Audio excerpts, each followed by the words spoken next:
আসসালামু আলাইকুম কাকা। ওয়ালাইকুম আসসালাম। ঈদ মোবারক। ঈদ মোবারক। আহা এই বিলে আপনি তো ট্রেন্ডি বোঝেন না। ঈদ মোবারক।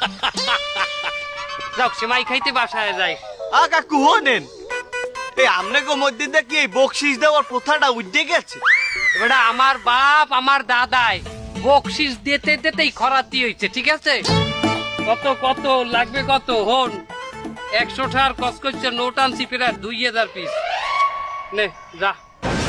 আরে কাকা আপনি যে কায়দায় ভাব লইয়া উড়াইলেন মানি ব্যাগটা, হ্যাঁ তো আপনি ওই পর্যন্ত যাইতে পারলেন না, হ্যাঁ আগেই ফলপ খাইয়ে গেলেন। আমি আজকালকে কাগজের ঠা চলে। এই এখন কি পলিটিনের নোটও বাইরেছে? আমি কইতে চাইছি আজকালকে টাহা কি মাইছে হাতে নেয়? হাতে নেয় না, তার তোর টাহা কনে দিতে হইবে আমার, ক আমি টাহাইন দিমু। এই আমনে মিয়া সব কথা বেলাইনে লইয়েছেন। আমি কইতে চাইছি আজকালকে মানুষ এইসব এই নোট ফোট নেয় না, পকেটে টাহা রাখে।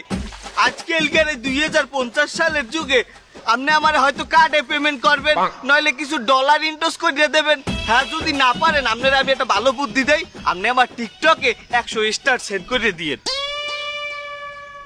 তোর ঈদ বকশিস হিসাবে আমি টিকটক মারামু। এই আলাগ গর্ব, আমি নামাজ কালাম পড়ি আমার টিকটক করতে কও তুই? আরে আমি আপনার টিকটক হরতে কইছি 100 স্টার আমার। এই এই টিকটক স্টার বানামি আমারে, আমার স্টার আর দরকার নাই। তুই এনতে যা যা, 100 টাকা দিতে চাই তুমি আমার টিকটক হরিয়ে দিতে আবার স্টার বানাই। আমাগো জমানায় গুরুগারা নতুন একটা নোট দেখলে যে খুশি হইতে, কয়টা দিলাম হেইটা ব্যাপার না, নূতন নোটটা দেখলি পাগল হয়ে যেতে, এরকম একটা জমানা আছিল আমাগো। আর অগো জমানায় আমি সেপ মারি তো জমানায় আমি।